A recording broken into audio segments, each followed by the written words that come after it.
നിങ്ങൾ ഈ vitamin B 12 എന്ന് കേട്ടിട്ടുണ്ടോ?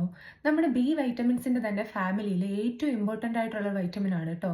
ഇതിൻ്റെ യൂസ് കേൾക്കുമ്പോൾ ഇത് എനിക്ക് വേണ്ടി കസ്റ്റമൈസ് ചെയ്തതാണെന്ന് തന്നെ എനിക്ക് തോന്നാറുണ്ട്. ഫസ്റ്റ് തന്നെ നമുക്ക് ക്ഷീണം, RBC പ്രൊഡക്ഷൻ നമ്മുടെ ബോഡിയിൽ കുറയുന്നു. RBC റെഡ് ബ്ലഡ് സെൽസ് ഇത് കുറയുമ്പോൾ ഉണ്ടാകുന്ന ക്ഷീണം വൈറ്റമിൻ ബി 12 അങ്ങ് മാറ്റിത്തരും.